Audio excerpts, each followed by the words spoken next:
ನೋಡಿ, ಡೆಡ್ಲಿ ಇಡ್ಲಿ 10 ಗಂಟೆಗೆ ಬ್ರೇಕ್ ಮಾಡ್ತೀವಿ, 12 ಗಂಟೆಗೆ ಇಂಪ್ಯಾಕ್ಟ್ ಆಗುತ್ತೆ. 2 ಗಂಟೆಯಲ್ಲಿ ಎಚ್ಚೆತ್ತುಕೊಂಡಿದೆ ಆರೋಗ್ಯ ಇಲಾಖೆ. ಇಡ್ಲಿ ತಯಾರಿಕೆಯಲ್ಲಿ ಪ್ಲಾಸ್ಟಿಕ್ ಬಳಕೆ ನಿಷಿದ್ಧ. ರಿಪಬ್ಲಿಕ್ ಕನ್ನಡದಲ್ಲಿ ಸಚಿವ ದಿನೇಶ್ ಗುಂಡೂರಾವ್ ಹೇಳಿಕೆಯನ್ನ ಕೊಟ್ಟಿದ್ದಾರೆ. ಇಡ್ಲಿಯನ್ನ ಮಾಡುವಾಗ ಪ್ಲಾಸ್ಟಿಕ್ ಅನ್ನ ಬಳಸಿ ಇಡ್ಲಿ ತೆಗಿತಾ ಇದ್ರು. ಇದನ್ನ ಮಾಡೋದ್ರಿಂದ, ಇದನ್ನು ತಿನ್ನೋದ್ರಿಂದ ಕ್ಯಾನ್ಸರ್ ಬರುತ್ತೆ ಅಂತ 10 ಗಂಟೆಗೆ ರಿಪಬ್ಲಿಕ್ ಕನ್ನಡ ಈ ಡೆಡ್ಲಿ ಇಡ್ಲಿ ಬಗ್ಗೆ ಸುದ್ದಿಯನ್ನ ಬಿತ್ತರಿಸಿತ್ತು. 12 ಗಂಟೆಗೆ ಇಂಪ್ಯಾಕ್ಟ್ ಆಗಿದೆ. 2 ಗಂಟೆಯಲ್ಲಿ ಆರೋಗ್ಯ ಇಲಾಖೆ ಎಚ್ಚೆತ್ತುಕೊಂಡಿದೆ. ಈ ಬಗ್ಗೆ ಆರೋಗ್ಯ ಮಂತ್ರಿಗಳು ಹೇಳಿಕೆಯನ್ನ ಕೊಟ್ಟಿದ್ದಾರೆ. ಇನ್ಮೇಲೆ ಪ್ಲಾಸ್ಟಿಕ್ ಬಳಕೆ ನಿಷಿದ್ಧ, ಪ್ಲಾಸ್ಟಿಕ್ ಅನ್ನ ಬಳಸುವಂತಿಲ್ಲ. ಈ ಬಗ್ಗೆ ಸಚಿವ ದಿನೇಶ್ ಗುಂಡೂರಾವ್ ರಿಪಬ್ಲಿಕ್ ಕನ್ನಡದಲ್ಲಿ ಹೇಳಿಕೆ ಕೊಟ್ಟಿದ್ದಾರೆ. ಏನ್ ಹೇಳಿದ್ದಾರೆ ನೋಡ.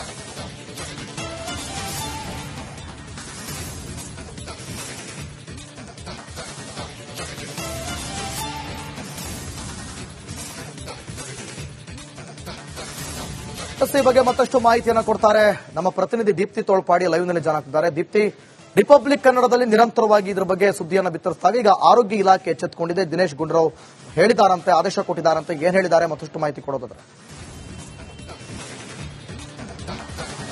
ದಿವಿತ್, ಪ್ರಮುಖವಾಗಿ ಆಹಾರ ಇಲಾಖೆ ಹಾಗೆ ಆರೋಗ್ಯ ಇಲಾಖೆ ಈ ಒಂದು ಪರೀಕ್ಷೆಯನ್ನ ನಡೆಸುತ್ತೆ.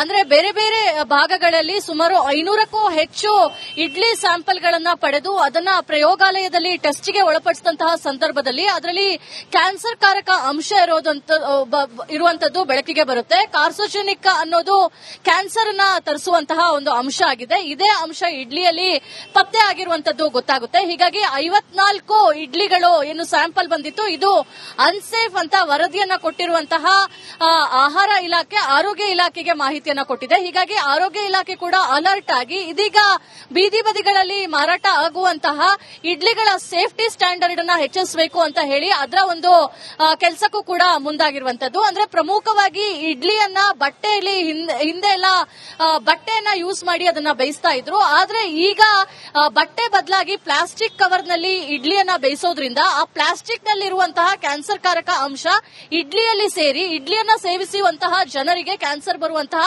ಅಪಾಯ ಹೆಚ್ಚಿದೆ ಅನ್ನೋದು ಇಲ್ಲೇ ನೋಡಬೇಕಾಗುತ್ತೆ. ಹೀಗಾಗಿ ಇದನ್ನ ಈಗ್ಲಿಂದನೇ ತಡೆಗಟ್ಟಬೇಕು ಅನ್ನೋ ಒಂದು ರೀತಿಯಲ್ಲಿ ಸಮರವನ್ನ ಸಾಧಿಸ್ತಾ ಇದೆ. ಜೊತೆಗೆ ಆರೋಗ್ಯ ಇಲಾಖೆಯ ಅಧಿಕಾರಿಗಳ ಜೊತೆ ಸಭೆಯನ್ನ ನಡೆಸಬೇಕು ಅಂದಿರುವಂತಹ ದಿನೇಶ್ ಗುಂಡೂರಾವ್ ಅವರು ಹೋಟೆಲ್ ಮಾಲೀಕರ ಜೊತೆನೂ ಕೂಡ ಸಭೆಯನ್ನ ನಡೆಸ್ತೀನಿ, ನಾಳೆ ಪತ್ರಿಕಾಗೋಷ್ಠಿಯನ್ನ ಮಾಡುವ ಮೂಲಕ ಮತ್ತೊಂದಿಷ್ಟು ಮಾಹಿತಿಯನ್ನ ಕೊಡ್ತೀನಿ ಅನ್ನೋ ಒಂದು ವಿಚಾರವನ್ನ ಹೇಳಿದ್ದಾರೆ. ಹೀಗಾಗಿ ಎಲ್ಲೋ ಒಂದ್ ಕಡೆ ಹೋಟೆಲ್ ಮಾಲೀಕರ ಸಂಘದವರು ಕೂಡ ನಮ್ಮ ಹೋಟೆಲ್ಗಳಲ್ಲಿ ಈಗಲೂ ಕೂಡ ಹಳೆ ಪದ್ಧತಿಯಂತೆ ಬಟ್ಟೆಯನ್ನ ಬಳಸಿ ನಾವು ಇಡ್ಲಿಯನ್ನ ಮಾಡ್ತಾ ಇದ್ದೀವಿ, ಎಲ್ಲೂ ಕೂಡ ಪ್ಲಾಸ್ಟಿಕ್ ನ ಬಳಕೆ ಮಾಡ್ತಾ ಇಲ್ಲ, ಎಲ್ಲೋ ಫುಟ್ಪಾತ್ಗಳಲ್ಲಿ ಈ ರೀತಿಯ ಬಳಕೆ ಆಗ್ತಾ ಇದೆ, ಅದು ನಿಲ್ಲಬೇಕು ಅನ್ನೋ ಒಂದು ವಿಚಾರವನ್ನ ಕೂಡ ಬೆಂಗಳೂರು ಹೋಟೆಲ್ ಮಾಲೀಕರ ಅಧ್ಯಕ್ಷ PC ರಾವ್ ಅವರು ಕೂಡ ಮಾಹಿತಿಯನ್ನ ಕೊಟ್ಟಿದ್ದಾರೆ. ದಿವಿತ್, ಥ್ಯಾಂಕ್ ಯು ದೀಪ್ತಿ, ನಿಮ್ಮೆಲ್ಲ ಮಾಹಿತಿಗಾಗಿ. 54 ಸ್ಯಾಂಪಲ್ಗಳು ಅನ್ಸೇಫ್ ಅಂತ ಬಂದಿದೆ ಸರ್.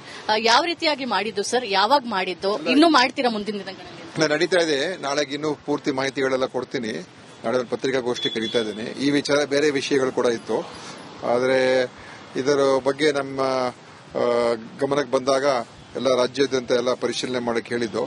ಎಲ್ಲ ಕಡೆ ಪರೀಕ್ಷೆ ಮಾಡಿ ಈಗ ಸುಮಾರು 251, ಅದಕ್ಕಿಂತ ಹೆಚ್ಚಾಗಿರ್ಬೋದು. ಈಗ ಅದೇ ನಗರದಲ್ಲಿ ಯಾವುದೇ ಹೋಟೆಲ್ನಲ್ಲಿ ಇತ್ತೀಚೆಗೆ ಪ್ಲಾಸ್ಟಿಕ್ ಅನ್ನು ಇಡ್ಲಿ ತಯಾರಿಕೆಯಲ್ಲಿ ಉಪಯೋಗಿಸುವುದಿಲ್ಲ. ಈಗಾಗಲೇ ನಮಗೆ ನಾನ್ ಸ್ಟಿಕ್ ಪ್ಲೇಟ್ಗಳು ಬಂದಿರುತ್ತದೆ ಹಾಗೂ ಕೆಲವೊಂದು ಹೋಟೆಲ್ಗಳಲ್ಲಿ ಬಟ್ಟೆಗಳನ್ನು ಉಪಯೋಗಿಸುತ್ತಿದ್ದಾರೆ. ನೋಡಿ, ಡೆಡ್ಲಿ ಇಡ್ಲಿ 10 ಗಂಟೆಗೆ ಬ್ರೇಕ್ ಮಾಡ್ತೀವಿ, 12 ಗಂಟೆಗೆ ಇಂಪ್ಯಾಕ್ಟ್ ಆಗುತ್ತೆ. 2 ಗಂಟೆಯಲ್ಲೇ ಎಚ್ಚೆತ್ತುಕೊಂಡಿದೆ ಆರೋಗ್ಯ ಇಲಾಖೆ. ಇಡ್ಲಿ ತಯಾರಿಕೆಯಲ್ಲಿ ಪ್ಲಾಸ್ಟಿಕ್ ಬಳಕೆ ನಿಷಿದ್ಧ. ರಿಪಬ್ಲಿಕ್ ಕನ್ನಡದಲ್ಲಿ ಸಚಿವ ದಿನೇಶ್ ಗುಂಡೂರಾವ್ ಹೇಳಿಕೆಯನ್ನ ಕೊಟ್ಟಿದ್ದಾರೆ.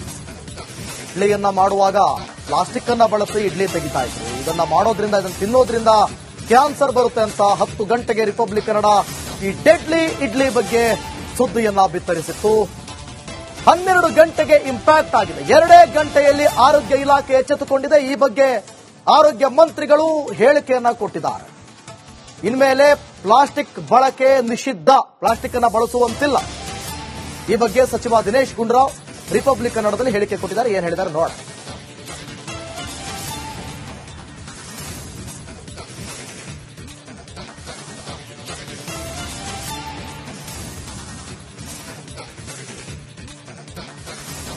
ಈ ಬಗ್ಗೆ ಮತ್ತಷ್ಟು ಮಾಹಿತಿಯನ್ನು ಕೊಡ್ತಾರೆ ನಮ್ಮ ಪ್ರತಿನಿಧಿ ದೀಪ್ತಿ ತೋಳ್ಪಾಡಿ ಲೈವ್ ನಲ್ಲಿ ಜಾಯ್ನ್ ಆಗ್ತಿದ್ದಾರೆ. ದೀಪ್ತಿ, ರಿಪಬ್ಲಿಕ್ ಕನ್ನಡದಲ್ಲಿ ನಿರಂತರವಾಗಿ ಇದ್ರ ಬಗ್ಗೆ ಸುದ್ದಿಯನ್ನು ಬಿತ್ತರಿಸ್ತಾವೆ. ಈಗ ಆರೋಗ್ಯ ಇಲಾಖೆ ಎಚ್ಚೆತ್ತುಕೊಂಡಿದೆ. ದಿನೇಶ್ ಗುಂಡೂರಾವ್ ಹೇಳಿದಾರಂತೆ, ಆದೇಶ ಕೊಟ್ಟಿದ್ದಾರಂತೆ. ಏನ್ ಹೇಳಿದ್ದಾರೆ ಮತ್ತಷ್ಟು ಮಾಹಿತಿ ಕೊಡೋದಾದ್ರೆ? ದಿವಿತ್, ಪ್ರಮುಖವಾಗಿ ಆಹಾರ ಇಲಾಖೆ ಹಾಗೆ ಆರೋಗ್ಯ ಇಲಾಖೆ ಈ ಒಂದು ಪರೀಕ್ಷೆಯನ್ನ ನಡೆಸುತ್ತೆ.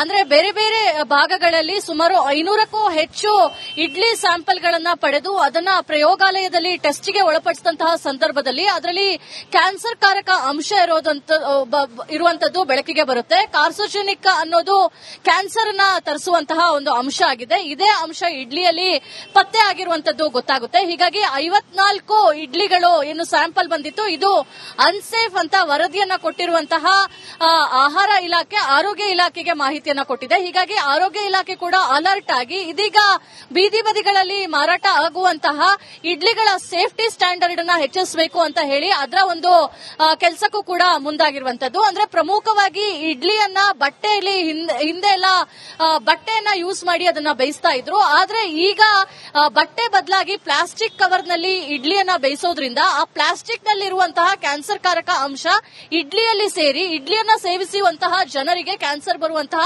ಅಪಾಯ ಹೆಚ್ಚಿದೆ ಅನ್ನೋದು ಇಲ್ಲೇ ನೋಡಬೇಕಾಗುತ್ತೆ. ಹೀಗಾಗಿ ಇದನ್ನ ಈಗ್ಲಿಂದನೇ ತಡೆಗಟ್ಟಬೇಕು ಅನ್ನೋ ಒಂದು ರೀತಿಯಲ್ಲಿ ಸಮರವನ್ನ ಸಾಧಿಸ್ತಾ ಇದೆ. ಜೊತೆಗೆ ಆರೋಗ್ಯ ಇಲಾಖೆಯ ಅಧಿಕಾರಿಗಳ ಜೊತೆ ಸಭೆಯನ್ನ ನಡೆಸಬೇಕು ಅಂದಿರುವಂತಹ ದಿನೇಶ್ ಗುಂಡೂರಾವ್ ಅವರು ಹೋಟೆಲ್ ಮಾಲೀಕರ ಜೊತೆನೂ ಕೂಡ ಸಭೆಯನ್ನ ನಡೆಸ್ತೀನಿ, ನಾಳೆ ಪತ್ರಿಕಾಗೋಷ್ಠಿಯನ್ನ ಮಾಡುವ ಮೂಲಕ ಮತ್ತೊಂದಿಷ್ಟು ಮಾಹಿತಿಯನ್ನ ಕೊಡ್ತೀನಿ ಅನ್ನೋ ಒಂದು ವಿಚಾರವನ್ನ ಹೇಳಿದ್ದಾರೆ. ಹೀಗಾಗಿ ಎಲ್ಲೋ ಒಂದ್ ಕಡೆ ಹೋಟೆಲ್ ಮಾಲೀಕರ ಸಂಘದವರು ಕೂಡ ನಮ್ಮ ಹೋಟೆಲ್ಗಳಲ್ಲಿ ಈಗಲೂ ಕೂಡ ಹಳೆ ಪದ್ಧತಿಯಂತೆ ಬಟ್ಟೆಯನ್ನ ಬಳಸಿ ನಾವು ಇಡ್ಲಿಯನ್ನ ಮಾಡ್ತಾ ಇದ್ದೀವಿ, ಎಲ್ಲೂ ಕೂಡ ಪ್ಲಾಸ್ಟಿಕ್ ನ ಬಳಕೆ ಮಾಡ್ತಾ ಇಲ್ಲ, ಎಲ್ಲೋ ಫುಟ್ಪಾತ್ಗಳಲ್ಲಿ ಈ ರೀತಿಯ ಬಳಕೆ ಆಗ್ತಾ ಇದೆ, ಅದು ನಿಲ್ಲಬೇಕು ಅನ್ನೋ ಒಂದು ವಿಚಾರವನ್ನ ಕೂಡ ಬೆಂಗಳೂರು ಹೋಟೆಲ್ ಮಾಲೀಕರ ಅಧ್ಯಕ್ಷ PC ರಾವ್ ಅವರು ಕೂಡ ಮಾಹಿತಿಯನ್ನ ಕೊಟ್ಟಿದ್ದಾರೆ. ದಿವಿತ್, ಓಕೆ, ಥ್ಯಾಂಕ್ ಯು ದೀಪ್ತಿ ನಿಮ್ಮೆಲ್ಲ ಮಾಹಿತಿಗಾಗಿ. 54 ಸ್ಯಾಂಪಲ್ಗಳು ಅನ್ಸೇಫ್ ಅಂತ ಬಂದಿದೆ ಸರ್. ಯಾವ ರೀತಿಯಾಗಿ ಮಾಡಿದ್ದು ಸರ್, ಯಾವಾಗ ಮಾಡಿದ್ದು, ಇನ್ನೂ ಮಾಡ್ತೀರಾ ಮುಂದಿನ ದಿನಗಳಲ್ಲಿ? ನಡೀತಾ ಇದೆ. ನಾಳೆಗೆ ಇನ್ನೂ ಪೂರ್ತಿ ಮಾಹಿತಿಗಳೆಲ್ಲ ಕೊಡ್ತೀನಿ. ನಾಳೆ ಒಂದು ಪತ್ರಿಕಾಗೋಷ್ಠಿ ಕರೀತಾ ಇದ್ದೀನಿ. ಈ ವಿಚಾರ ಬೇರೆ ವಿಷಯಗಳು ಕೂಡ ಇತ್ತು, ಆದರೆ ಇದರ ಬಗ್ಗೆ ನಮ್ಮ ಗಮನಕ್ಕೆ ಬಂದಾಗ ಎಲ್ಲ ರಾಜ್ಯಾದ್ಯಂತ ಎಲ್ಲ ಪರಿಶೀಲನೆ ಮಾಡಕ್ಕೆ ಹೇಳಿದ್ದು. ಎಲ್ಲ ಕಡೆ ಪರೀಕ್ಷೆ ಮಾಡಿ ಈಗ ಸುಮಾರು 251, ಅದಕ್ಕಿಂತ ಹೆಚ್ಚಾಗಿರ್ಬೋದು. ಈಗ ಅದೇ ನಗರದಲ್ಲಿ ಯಾವುದೇ ಹೋಟೆಲ್ನಲ್ಲಿ ಇತ್ತೀಚೆಗೆ ಪ್ಲಾಸ್ಟಿಕ್ ಅನ್ನು ಇಡ್ಲಿ ತಯಾರಿಕೆಯಲ್ಲಿ ಉಪಯೋಗಿಸುವುದಿಲ್ಲ. ಈಗಾಗಲೇ ನಮಗೆ ನಾನ್ ಸ್ಟಿಕ್ ಪ್ಲೇಟ್ಗಳು ಬಂದಿರುತ್ತದೆ ಹಾಗೂ ಕೆಲವೊಂದು ಹೋಟೆಲ್ಗಳಲ್ಲಿ ಬಟ್ಟೆಗಳನ್ನು ಉಪಯೋಗಿಸುತ್ತಿದ್ದಾರೆ.